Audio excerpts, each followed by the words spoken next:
Hello students, let's see this question. Identify the least stable ion amongst the following. यहाँ पे चार options दे रखे हैं, चार एनायंस दे रखे हैं, आपको बताना है लीस्ट स्टेबल एनायन कौन सा है. सो इनकी ना कॉन्फ़िगरेशन लिख लो सबसे पहले. ठीक है, लिथियम का एटॉमिक नंबर होता है 3. एटॉमिक नंबर का मतलब होता है total number of protons present in the nucleus of the atom. तो जितने प्रोटॉन्स होंगे उतने ही इलेक्ट्रॉन्स होंगे आउटर मोस्ट शेल में. ठीक है, सो अगर मैंने एल अगर मैं एल को लेके चलूं तो एल की कॉन्फ़िगरेशन कितनी हो जाएगी?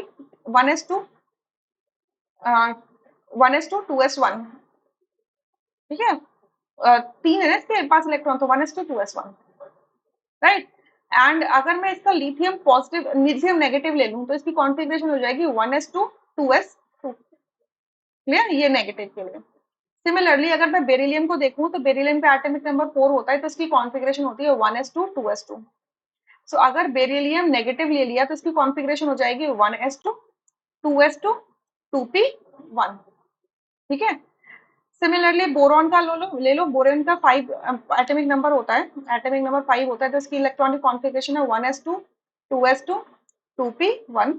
एंड बी नेगेटिव का हो जाएगा 1s2 2s2 and 2p2. Carbon का एटॉमिक नंबर 6 होता है, तो कॉन्फ़िगरेशन है 1s2 2s2 2p6. तो सी नेगेटिव का हो जाएगा 2p2 है, sorry 1s2 2s2 and 2p3. ठीक है, अब देखो ये जो हाइलाइटेड है ये कैसी है, इनकी इनिशियल कॉन्फ़िगरेशंस है. जो नॉन हाइलाइटेड है वो इलेक्ट्रॉन एक्सेप्ट करने के बाद में. तो अगर आप लिथियम के केस में देखोगे तो लिथियम में 2s में एक इलेक्ट्रॉन था और एक और इलेक्ट्रॉन आ गया. जब इसने एक इलेक्ट्रॉन एक्सेप्ट कर लिया तो 2s कंप्लीटली फिल्ड हो गया. ठीक है, और ये जो नेगेटिव 2s क्या हो गया, कंप्लीटली फिल्ड हो गया, तो कुछ डिस्टर्बेंस नहीं हुई. ठीक है, बल्कि कंप्लीट कंप्लीट फुल कॉन्फ़िगरेशन भी आ गई है. क्लियर. और इलेक्ट्रॉन किस में गया है, 2s के अंदर गया है, यानी कि s सबशेल के अंदर गया है, जो कि न्यूक्लियस से ज्यादा पेनिट्रेटेड होता है, क्लोज होता है. तो ये जो इनकमिंग इलेक्ट्रॉन होगा ये एक्सेप्टेड, ये क्या होगा, अट्रैक्टेड भी रहेगा. ठीक है. अच्छा, आप बोरॉन के केस पे देखो. बोरॉन के केस में जो लास्ट इलेक्ट्रॉन था वो 2p के अंदर था, और जो नया इलेक्ट्रॉन आया वो 2p के अंदर ही आया है. तो यानी कि there is no change in the orbital, orbital में कोई चेंज नहीं आया है. प्लस पहले 2p1 था, यानी कि कोई स्पेशल कॉन्फ़िगरेशन नहीं थी. अब 2p2 हो गया तो भी कोई स्पेशल कॉन्फ़िगरेशन नहीं है.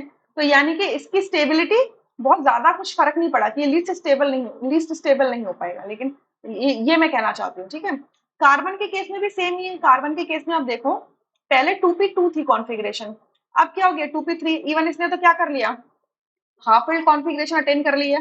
तो यहाँ तो ये क्या हो रहा है, मोस्ट स्टेबल बनना चाहिए. सी नेगेटिव जो हो गया मोस्ट स्टेबल एनायन हो जाएगा इन चारों के अंदर, क्योंकि इसके पास क्या हो गया, हाफ फिल्ड कॉन्फ़िगरेशन अटेन हो चुकी है.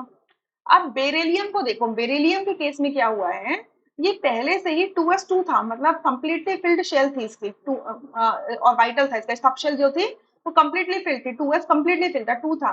अब जो नया इलेक्ट्रॉन आया है वो किस में चला गया है, 2p1 में चला गया है. ठीक है, अब जो s और p के कंपैरिजन में s क्या होता है, मोर क्लोजर होता है टुवर्ड्स न्यूक्लियस, और p क्या होगा, दूर होगा उससे. तो अब जब इलेक्ट्रॉन p सब शेल के अंदर जाएगा तो इतना ज्यादा अट्रैक्टेड नहीं रहेगा. अट्रैक्टेड नहीं रहेगा तो ऑब्वियसली बात है कि होल्ड अच्छा नहीं होगा इनकमिंग इलेक्ट्रॉन के ऊपर न्यूक्लियस का. तो क्या होगा, वो एनायन क्या होगा, अनस्टेबल होगा. सो इन चारों के अंदर जो अनस्टेबल है वो कौन सा है, बेरिलियम नेगेटिव है. Rest options are incorrect. Second option is the correct answer. Rest are incorrect. I hope you understood. Thank you.